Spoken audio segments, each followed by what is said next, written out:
Police उनके साथ रियायत बरत रही है, जो बिल्कुल सरासर गलत है। जहां तक उनके गलत काम करने का मामला है तो हम उसके जिम्मेदार नहीं है, वो दुनिया में कुछ भी करते फिरे, लेकिन मस्जिद एक अल्लाह का घर है और अल्लाह के घर की जो जिम्मेदारी होती है वो मस्जिद कमेटी पर होती है।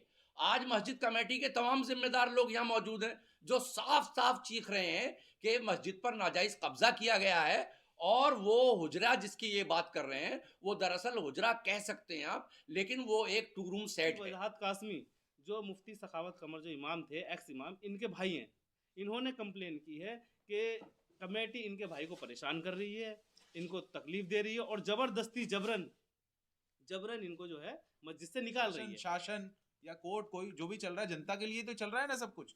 अब आप देखिए ई ब्लॉक के लोगों ने, जो रेजिडेंट है, जो यहाँ के निवासी हैं, उन्होंने लिख कर दे दिया। अभी तक तो कमेटी की बात थी, आप समझिए, अब ये अवाम की बात हो गई है।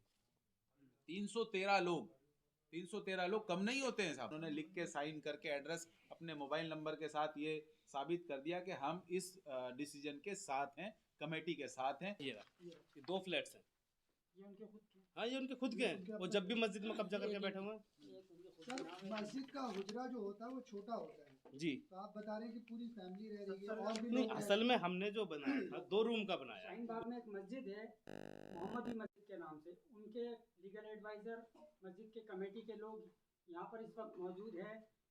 इस इमाम को लेकर जो प्रॉब्लम्स आ रही हैं उसी मस्जिद के, उसके लिए बातचीत करेंगे। यहाँ पर जो लीगल एडवाइज़र हैं उस मस्जिद से, उनसे पहले स्टार्ट करते हैं। सर पूरा वाकया बताइए, हुआ क्या है अब तक मस्जिद को लेकर इतने परेशान हैं आप लोग, क्या वजह है? उन्होंने मस्जिद को एक बिजनेस का पॉइंट बना के रखा हुआ है और जो उनकी ना खाली करने की वजह है, मेरे ख्याल में, मैं अपनी ज़ाती राय पेश कर रहा हूँ इसमें, कि मुझे लगता है कि वो सिर्फ अपनी आमदनी को घटाने का काम वो नहीं करना चाहते इस मस्जिद को छोड़कर। आने लगी तो मस्जिद कमेटी ने इनकी शिकायतों को नज़रअंदाज किया। जो इनकी शिकायतें आवाम की तरफ से इनके लिए आ रही थी कि भाई इमाम है, इमाम के लिए चलिए थोड़ी सी गुंजाइश होती है, तो इसको जो है नज़रअंदाज किया।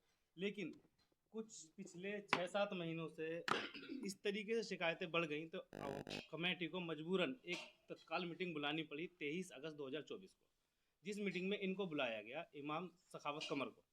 इन्होंने जो है उसमें जो है 9 बजे का एक वक्त दिया गया इनको आने के लिए, तो 9 बजे से 11 बजे तक इनका इंतज़ार किया गया, लेकिन ये मीटिंग में नहीं आए। और जब 11 बज गए तो कमेटी के कुछ मेंबरान ने उठकर इन कभी यहाँ पे जो है गलत अल्फाज का इस्तेमाल ना हो कमरा जाए। जो बता रहे हैं आप वो मस्जिद के अंदर है? जी मस्जिद ही के अंदर है, फर्स्ट फ्लोर पर।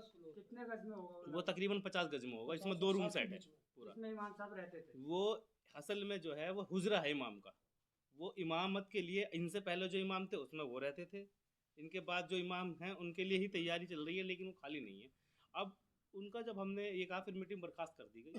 इसी तरीके से इनको एक हमने कहा कि आप भी अपने कोई जानकार को बुला लीजिए। 26/8/2024 को एक मीटिंग और रखी गई 26 अगस्त को, जिसमें इनके भी कोई जानकार जो है मोहल्ले के लोग थे, कमेटी के मेम्बरान और मोहल्ले के मोअज़्ज़िज़ लोगों को बुला के एक मीटिंग चली, जिसमें 2 घंटे कंटिन्यू बात चली। 2 घंटे के बाद में ये फैसला निकल के आया, इमाम साहब ने खुद कहा कि मेरा यहाँ रुकना मुनासिब नहीं है।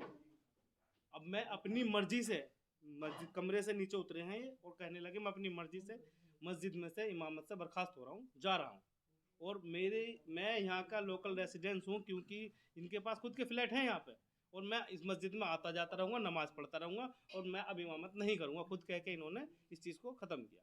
वही पब्लिक जो है आवाम खुश हो गई कि भाई ठीक है, इस चीज़ को मसला बड़े प्यार मोहब्बत से ख़त्म हो गया। लेकिन उसके बाद ये कहने लगे मेरे फ्लैट में ताला लगा हुआ है, मेरी फैमिली यहाँ है नहीं, आप मुझे जो है 1-2 दिन का वक्त दे दें, मैं यहाँ से चला जाऊँगा। फिर अगले दिन 27 अगस्त 2024 को एक नोटिस इनको दे दिया गया, भाई इनके ड्यूज़ जो थे वो क्लियर कर दिए गए, इनको एक नोटिस भी दे दिया गया। लेकिन उसमें नोटिस देते वक्त इनसे कहा कि इमाम साहब अब आप कितने दिन में इसको खाली कर रहे हैं? कहने लगे मुझे 2-3 दिन का वक्त दो, मैं चला जाऊँगा। 2-3 दिन बाद फिर इनसे पूछा गया कि इमाम साहब आपने 2-3 दिन का वक्त मांगा था, वो पूरा हो चुका है, अब आप चले जाएँ। तो इन्होंने कहा कि मुझे 2-3 दिन का और वक्त दे दो। इसी तरीके से इन्होंने जो है अगस्त चला गया, सितंबर की 10 तारीख तक का वक्त ले लिया।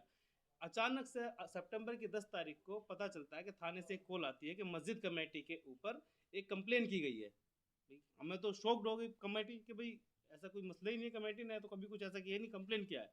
जब मस्जिद कमेटी थाने में पहुंची तो पता चला कि मुफ्ती वजाहत कासमी जो मुफ्ती सखावत कमर जो इमाम थे, एक्स इमाम, इनके भाई हैं, इन्होंने कंप्लेन की है कि कमेटी इनके भाई को परेशान कर रही है, इनको तकलीफ दे रही है और ज़बरदस्ती जबरन इनको जो है मस्जिद से निकाल रही है। और हालांकि ऐसा कुछ भी नहीं है, और बोल रही है कि बड़ी परेशानी कि भाई मेरे बेटे को, मेरे भाई को जो है बहुत परेशानी है, मस्जिद में बहुत तकलीफ़ें हैं, जो ये कमेटी इनको परेशान कर रही है। ऐसा कुछ भी नहीं था। ये इस तरीके से झूठे इल्ज़ाम जो है कमेटी के ऊपर अब लगाए गए। उसमें कौन कौन रह रहा है उस कमरे में? मस्जिद के अंदर जो कमरा है उसमें कौन कौन अब उस कमरे के अंदर कुछ वक्त चलते इन्होंने क्या किया कि उसके अंदर 2 लेडीज़ लाई हैं, कुछ बच्चे हैं। अब ये आवाम को भी नहीं पता कि वो लेडीज़ कौन है, वो बच्चे कौन है। जब ये 10/9/2024 को उन्होंने कंप्लेन जो है इनके भाई ने कमेटी के खिलाफ और मस्जिद के खिलाफ दी, उसके बाद में आवाम ने, मैं ये आपको दिखाना चाहूँगा, आवाम ने जो है 312 लोगों ने साइन करके एक कंप्लेंट थाने को दी है कि हम इन इमाम को, मुफ्ती सखावत कमर को मस्जिद के अंदर नहीं चाहते हैं, जिसमें लोगों के साइन हैं, नाम है, एड्रेस है, मोबाइल नंबर है, बाकायदा सबके साथ में 312 लोगों के साइन है। ये इस चीज़ को थाने में दिया, क्योंकि अब आप देखिए यहाँ तक अब कमेटी थी, अब आवाम इनके खिलाफ हो गई है, लेकिन ये किसी की बात को सरे से इनकार करते हैं और मस्जिद में कब्जा करके बैठे हो। कितने टाइम से कब्जा ये तकरीबन अगस्त से 23 अगस्त से, जब से इनको निकाला, बल्कि 27 अगस्त से इनको नोटिस दिया हुआ है, तब से ही अब तक, बल्कि 5/11/2024 को एक और इनको रिमाइंडर नोटिस दिया है। ये नोटिस भी मैं आपको दिखा देता हूँ। 5/11/24 को एक और इनको नोटिस दिया गया है, जो वो नोटिस, चलिए वो हम डाल देंगे उसमें। ये नोटिस इनको दिया गया 5/11/24 को, टर्मिनेशन लेटर के तौर पे भी इनको एक नोटिस दिया गया। इसको भी इन्होंने एक्सेप्ट किया। ये तो इनको पोस्ट भी किया, इनको व्हाट्सएप भी किया, लेकिन ये जो है कमरा खाली नहीं कर रहे। हमारी सिर्फ और सिर्फ यही हमारी दरख्वास्त है कि इमाम साहब, आपसे बड़ी दिल से दरख्वास्त है कि आप जो है आवाम की और मस्जिद की एक जो है इज़्ज़त को बरकरार रखते हुए, आपकी भी एक इज़्ज़त है, आप भी एक आलिम हैं, तो आपकी एक इज़्ज़त है, उसको बरकरार रखते हुए मस्जिद का कमरा खाली कर दीजिए। कानूनी कार्रवाई क्या किया? बिल्कुल हम कानूनी कार्रवाई के लिए तैयार हैं, लेकिन हम अभी इस वक्त इसलिए नहीं गए क्योंकि एक मस्जिद का और एक इमाम का मसला है। कहीं वो आवाम दुनिया की नज़रों में आके मस्जिद बदनाम ना हो, सिर्फ इस वजह से हमने अभी तक कानूनी कार्रवाई नहीं की। बाकी कानून, आप प्रेस कॉन्फ्रेंस करें उससे बदनामी ही तो होगी। नहीं, प्रेस कॉन्फ्रेंस तो मैं मजबूर होकर करनी पड़ रही है। क्यों? क्योंकि इनके भाई भी इन्वॉल्व हो गए ना। इनके भाई मुफ्ती वजाहत कासमी, जो कमेटी को भी परेशान कर रहे हैं, आवाम को भी परेशान कर रहे हैं, झूठी झूठी कंप्लेनें लगा रहे हैं, वो ट्विटर पर डाल रहे हैं। वो कह रहे हैं कि मेरे भाई की, मेरी फैमिली की मोब लिंचिंग हो जाएगी। तो ट्विटर पर भी तो डाल के हमें बदनाम कर रहे हैं।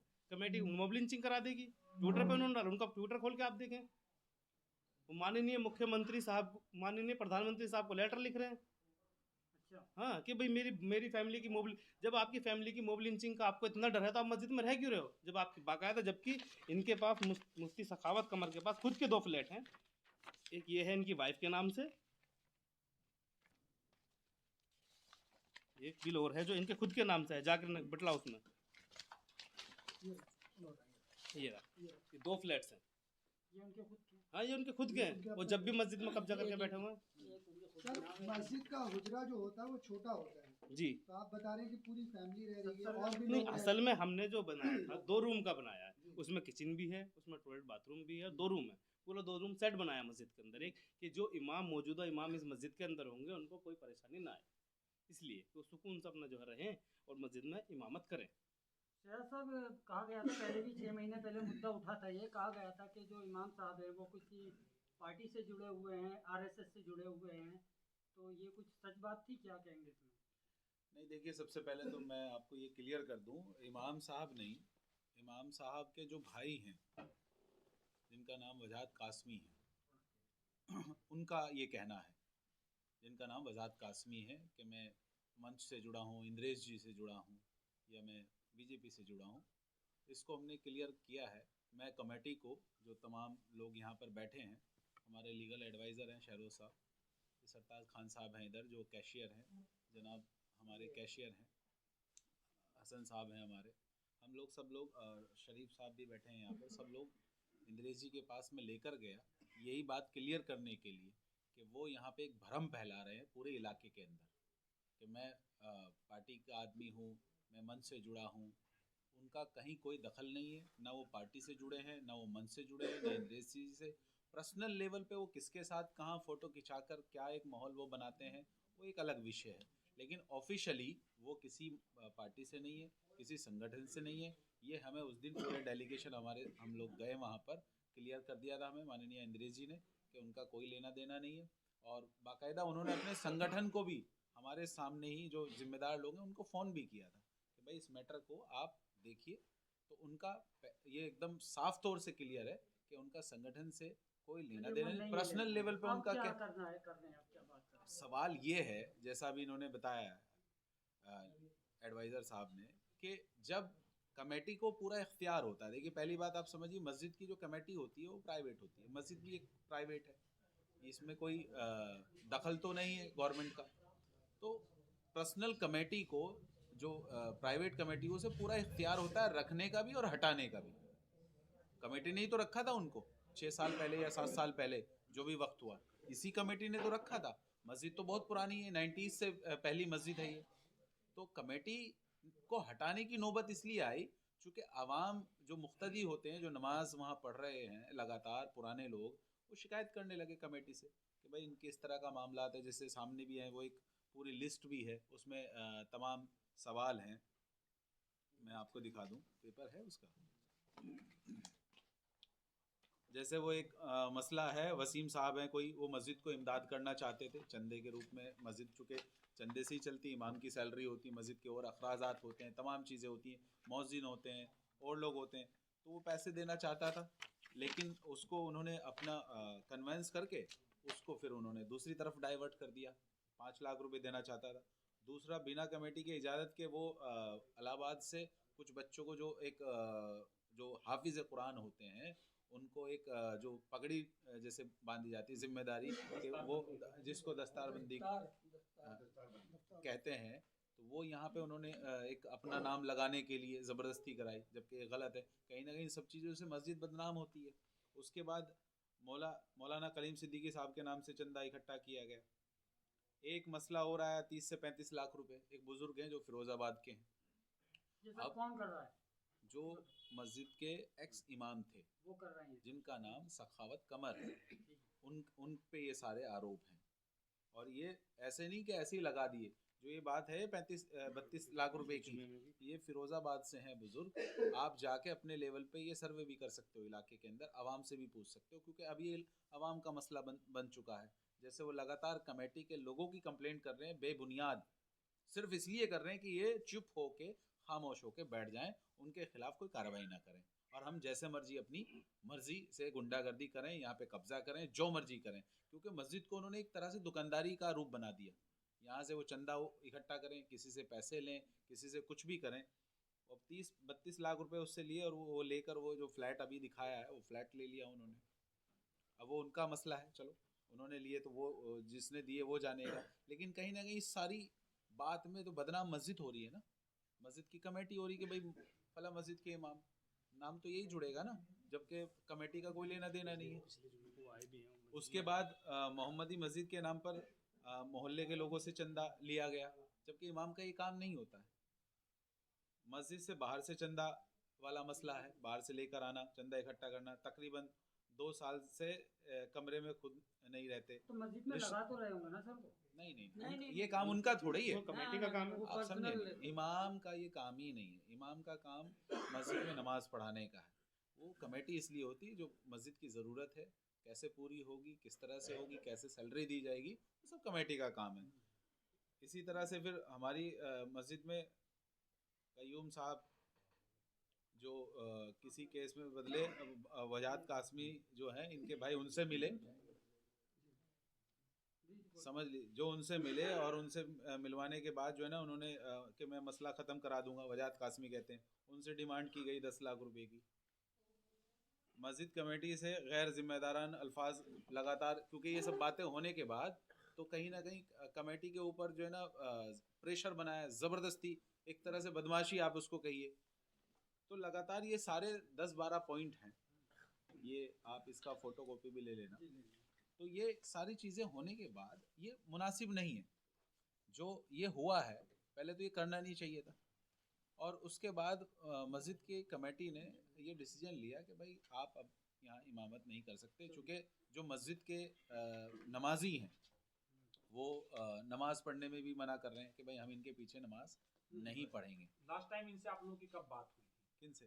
शेखावत साहब शेखावत कमर क्या नाम है? इमाम साहब 4 महीने पहले वो नोटिस दिखाया है उनको, 4 महीने पहले हुई है। पिछले 4 महीने से कोई रास्ता नहीं आप 4 महीने पहले उनसे बात हुई, उनको नोटिस दिया नहीं, गया, उनको असल में अगर सैलरी। उनसे बात करने की कोशिश करते हो तो झूठी कंप्लेन थाने में करते हैं कि मुझे डरा रहे हैं, मुझे धमका रहे हैं, इस तरीके की कंप्लेनें शुरू कर देते हैं वो कमेटी के खिलाफ। कमेटी उनसे क्या बात तो करे? इसी बिहाफ पे कमेटी के लोगों को उन्होंने धमका की कंप्लेनें भी हम कमेटी ने की है उनके खिलाफ थाने में। तो जो आपने सवाल किया ना कि वो संगठन से जुड़े हैं, ये सारी बात आ गई। हटाने का कारण तो ये है कि उनके ऊपर 10-12 सर साहब ये तो सब हुआ, अभी बात करते हैं कमेटी के लोग से।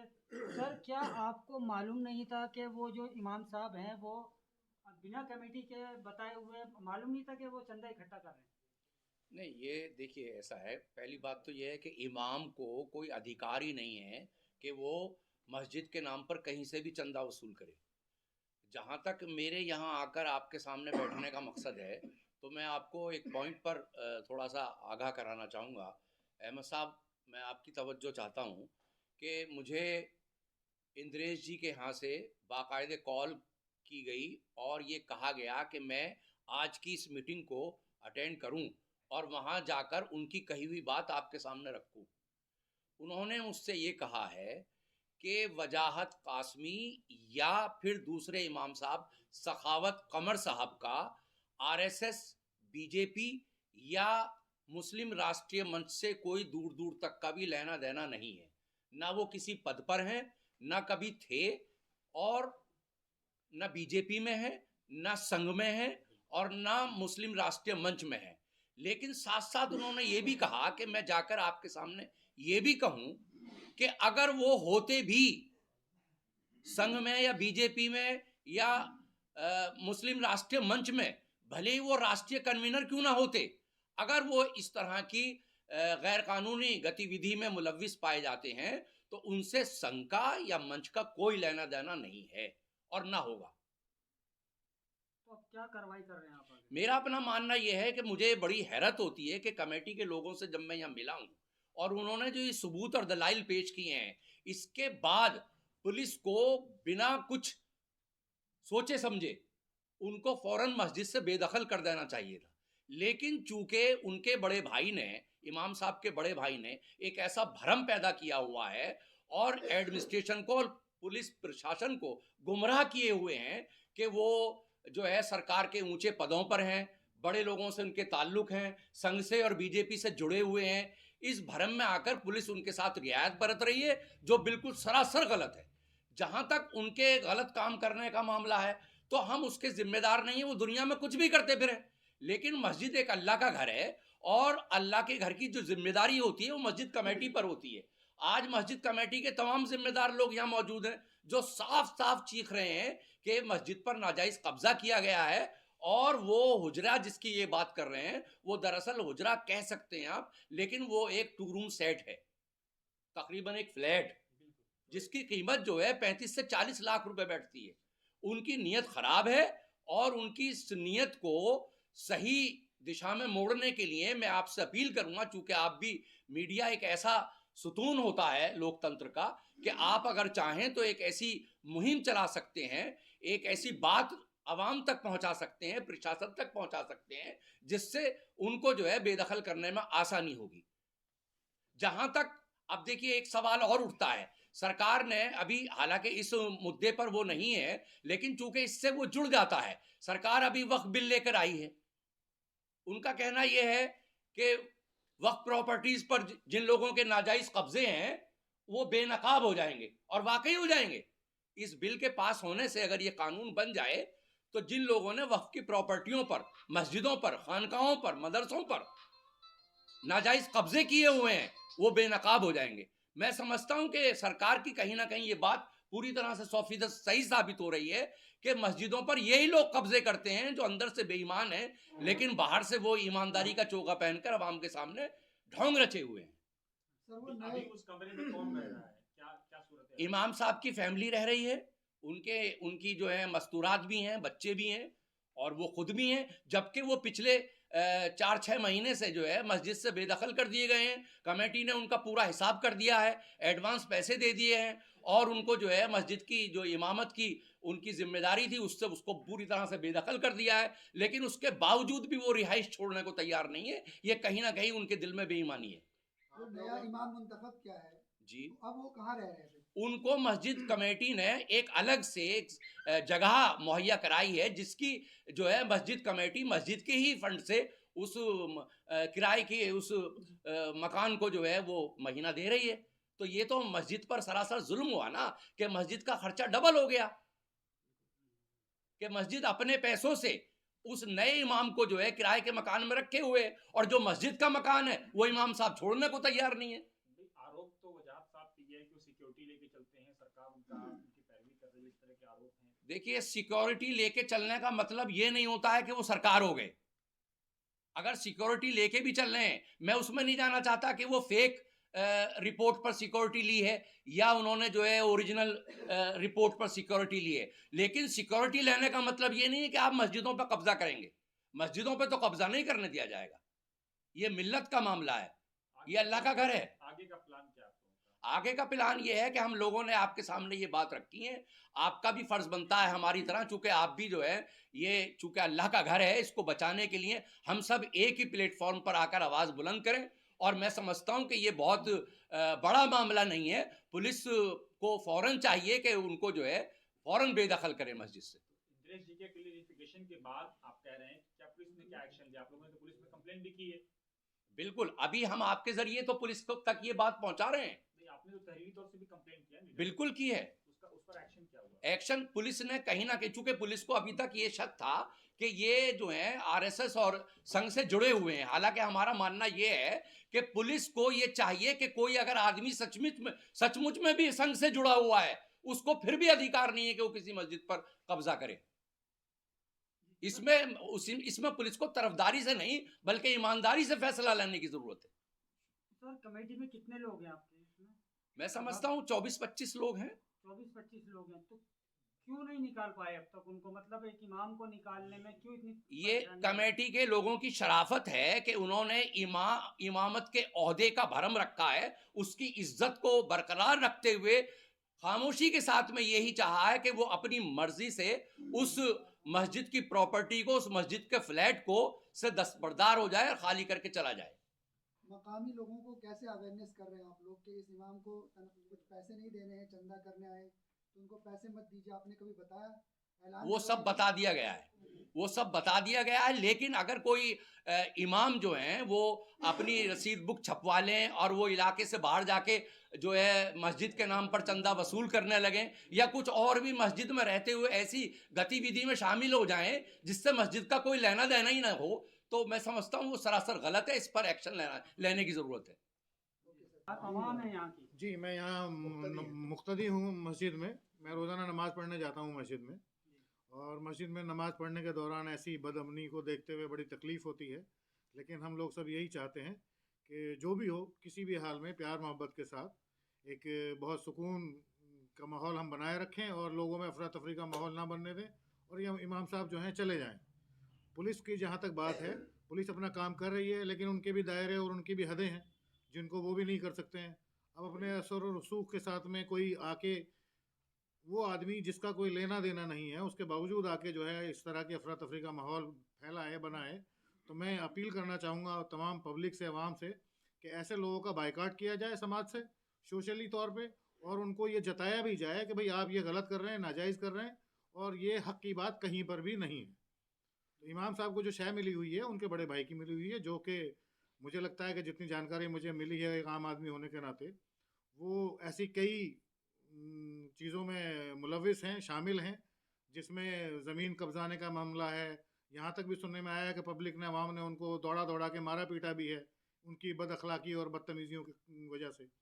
और लेकिन अब जो भी है, सरकार का मामला है। तो बदअखलाकी बदतमीजी क्या कुछ थोड़ा सा है मालूम क्या हुआ था?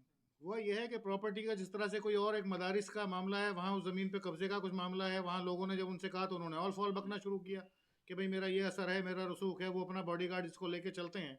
अगर कोई आदमी किसी का, मान लीजिए किसी से कोई झगड़ा है, पुलिस में जाके वो कंप्लेंट करेगा, सब लोग जानते हैं, तो पुलिस प्रोटेक्शन मिल जाती है। अब उस पुलिस प्रोटेक्शन का आदमी अगर गलत नाजायज फायदा उठाए, एक आम आदमी को डराए धमकाए, उस आम आदमी को क्या पता क्यों इसको पुलिस प्रोटेक्शन मिली हुई है। वो एक भ्रम बना रहा है कि मुझे तो इसलिए मिली है कि मैं बहुत खास आदमी हूँ, बहुत वीआईपी आदमी हूँ।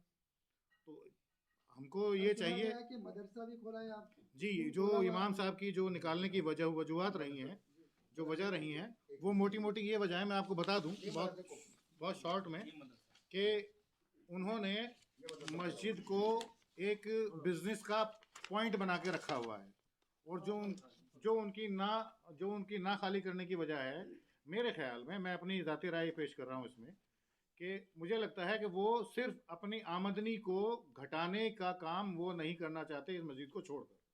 और क्योंकि मस्जिद के नाम पे उन्होंने चंदा इकट्ठा किया, ये जो मदरसा उन्होंने खोला है, वो जो 32 लाख का मामला है, उस पैसे से ये फ्लैट खरीद के यहाँ ये मदरसा कायम किया गया है। जब एक इमाम की आमदनी उससे चल रही है, तो एक मदरसा खोल के अगर वो आमदनी चाह रहा है और वो खुद से ये कह गया कि ठीक है जी मैं इमामत नहीं करूँगा और ऐसे मुक्तदी मस्जिद में आऊँगा, फिर कब्जा करने का क्या मतलब बनता है? तो इससे साफ साफ जाहिर होता है उन्होंने जो इमाम के हुजरे का भी जो इस्तेमाल किया है गलत नाजायज़ तरीके से, जिसका मुझे लगता है कि शायद अभी भी वो इस्तेमाल कर रहे हैं उसी मकसद से।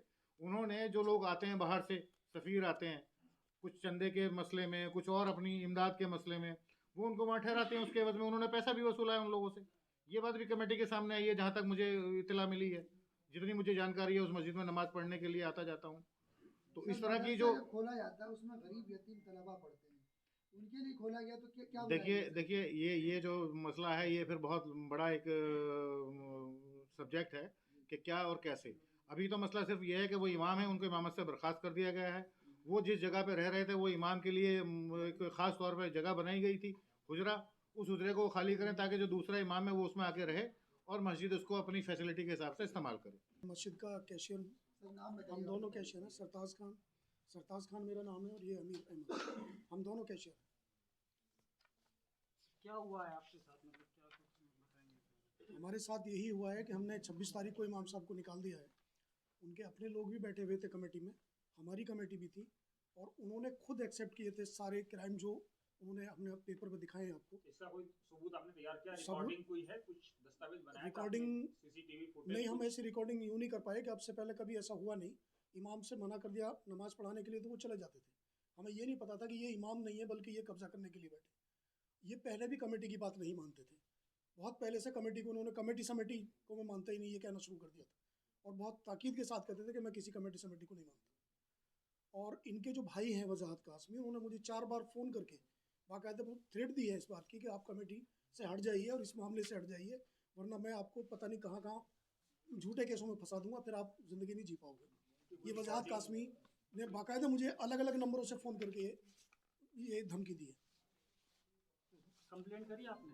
मैंने पुलिस में कंप्लेंट दी हुई है जी, मैंने पुलिस में कंप्लेंट दी हुई है। पुलिस ने क्या आश्वासन दिया सर आपको? एक कमेटी की तरफ से दी है, कमेटी की तरफ से भी दी है, मैंने इंडिपेंडेंट भी दी है। तो पुलिस ने आश्वासन दिया है कि ऐसा कुछ नहीं होने का। वो ये कह रहे थे कि नहीं कंप्लेंट दे है, मेरे नाम की कंप्लेंट है उसमें, पर्सनल लेवल पे दी है। ले लेंगे हम। तो अब आखिर में शहजाद साहब से और देखिए, वकील साहब से बातचीत करना चाहूँगा मैं बस, कि अब कुछ ही चंद सवाल। देखिए आप समझिए सारी बात, ये पर्सनल लेवल पे कंप्लेंट जो है, जो आपने सरताज खान साहब ने बताया है, आपको भी धमकाया है, लीगल एडवाइज़र है, लीगल एडवाइज़र आपको भी धमकाया है। और धमका कौन रहा है? जो सखावत कमर जो इमाम एक्स थे मस्जिद के, उनके भाई हैं, जो अपने आप को एक इलाके में यहाँ भरम फैला रखा है कि मैं आरएसएस और बीजेपी का हूँ। ये क्लियर हो चुका कि वो कहीं नहीं है। अब वो लगातार धमका रहे हैं, तो कार्रवाई तो उन पे होनी चाहिए कायदे में। पुलिस को, प्रशासन को कार्रवाई उनके खिलाफ करनी चाहिए। फ़ोन करके आप कैसे धमका रहे हो? क्योंकि मस्जिद और कमेटी का मामला है, कमेटी और इमाम का मामला है। अब इमाम को मस्जिद की कमेटी ने और अवाम ने बिल्कुल सिरे से नकार दिया कि हम आपके पीछे ना नमाज पढ़ेंगे और ना हम आपको पसंद कर रहे हैं इतनी सारी कंप्लेंट के बाद। तो वो तो चले जाए, अब इसमें उनकी एंट्री का क्या मतलब है? उनके भाई की उनकी एंट्री का मतलब है बदमाशी, दबंगई, गुंडागर्दी। और किसके नाम पर? हमारे जो माननीय इंद्रेश जी, उनके नाम पर, जो संगठन है उसके नाम पर। इसीलिए कमेटी को मैं वहाँ लेकर गया कि ये बात पहले क्लियर हो कि इनका वहाँ से कोई लेना देना नहीं है। इससे फायदा क्या होगा? मोहम्मदी मस्जिद जो कमेटी का मसला, ये तो हल होगा इंशाल्लाह, जल्द हल होगा, लेकिन पूरे इलाके में और लोगों के साथ भी वो इस तरह का उनका व्यवहार रहता होगा। वो पीएसओ को दिखा के अपने एक दबंगई दिखाते होंगे, डराते होंगे लोगों को। तो प्रशासन को चाहिए कि उनके खिलाफ कार्रवाई करे। ये कोई सिविल डिस्प्यूट नहीं है, आप समझिए, ये कोई प्रॉपर्टी का झगड़ा थोड़ी है, ये कोई लेन देन का झगड़ा नहीं है। कमेटी ने उनका हिसाब कर दिया, जो भी उनकी सैलरी थी 17,000 पे उनको रखा था, 20,000 लास्ट कमेटी उनको दे रही थी। उनका हिसाब करने के बाद 2 महीने की उनको एडवांस सैलरी दी गई कि इसलिए कि अपना कहीं और इंतजाम कर ले 2 महीने तक, जबकि ये बनता नहीं है, कोई उनके ऊपर लाइबिलिटी नहीं है ये कमेटी, लेकिन एक हमदर्दी और मोहब्बत के उसके, चलो भाई ठीक है आप चले जाएं। उसके बाद वो अपनी दबंगई के साथ साथ जो वहाँ दूसरे इमाम रखे उनको भी कोशिश करी गई धमकाने की, लेकिन वो धमकाए में नहीं आए। उन्होंने कहा भाई मुझे कमेटी ने रखा है, मेरा वास्ता कमेटी से, आपसे कोई लेना देना नहीं। लेकिन वजाहत कासमी जो है वो लगातार कमेटी को क्यों धमका रहे हैं? आप जो कह रहे हैं कि इंद्रेश जी का नाम लिया अभी आपने, उनसे कोई कांटेक्ट नहीं है उनका, दोनों का ही, तो इंद्रेश जी क्यों नहीं इसमें सफाई दे ले, वो क्यों नहीं इसमें इन्वॉल्व होते? भाई वही मैं क्योंकि अल्पसंख्यकों के वो हैं। मैं वही बता रहा हूँ कि मैं वहां गया कमेटी को लेकर, ये तो बात मुझे रखी, भेजा है। आप समझिए, फैज भाई भी हमारे बैठे वो हैं। तो क्लियर कर दिया ना कि वो नहीं है। हाँ, हैं? तो लेकिन भ्रम वो फैला रहे हैं ना। इसमें तो प्रशासन को उनकी जांच करके उनके खिलाफ, अगर वो धमकाने का काम कर रहे हैं, कमेटी को उनके खिलाफ कार्रवाई करनी चाहिए, इंद्रेश जी 506 क्यों में नहीं मुकदमा involved? दर्ज करना चाहिए। समझ रहे हैं आप भाई? इन्वॉल्व जब मैं वहां कमेटी लेकर गया हूं तभी तो ये चीजें यहाँ तक आई है ना, आप समझ रहे हैं? तो अगर वो धमकाने का काम कर रहे हैं तो इस गैर संवैधानिक है, ये संवैधानिक नहीं है बिल्कुल भी। ना उनका मस्जिद से कोई लेना देना, ना कमेटी से उनका कोई लेना देना, ना वो मुक्तदी है वहां के कि वो नमाज पढ़ने जाते हो, चलो उस हैसियत से वो बात कर रहे हो, लेकिन धमकाने का अधिकार बिल्कुल नहीं है। तो आपको ये चाहिए कि ये बात आप आवाम तक, क्योंकि आप मीडिया है तो एक माध्यम है, आवाम तक आप ये पहुंचाएंगे, और आप उस इलाके में जहां मस्जिद ई ब्लॉक में, ये जगह भी उसी में आती है जहां हम बैठे हैं, आप उस पूरे ई ब्लॉक में जाएं। पूरे ई ब्लॉक शाहीन बाग का सबसे बड़ा ब्लॉक है और मोहम्मदी मस्जिद बड़ी मस्जिद है, एक ही मस्जिद है, सारे लोग वहां मस्जिद में नमाज पढ़ते हैं। तो आप जाएं, एक एक नमाजी से आप बात करें, आपको आइडिया हो जाएगा। आवाम ये 313 की जो बात कही गई है, आप इससे बड़ा क्या सबूत लेंगे? आप देश में जो है जनता से बड़ा तंत्र नहीं है कोई भी, प्रशासन, शासन या कोर्ट, कोई जो भी चल रहा है जनता के लिए तो चल रहा है ना सब कुछ। अब आप देखिए ई ब्लॉक के लोगों ने, जो रेजिडेंट है, जो यहाँ के निवासी हैं, उन्होंने लिख कर दे दिया। अभी तक तो कमेटी की बात थी, आप समझिए, अब ये अवाम की बात हो गई है। 313 लोग कम नहीं होते हैं साहब।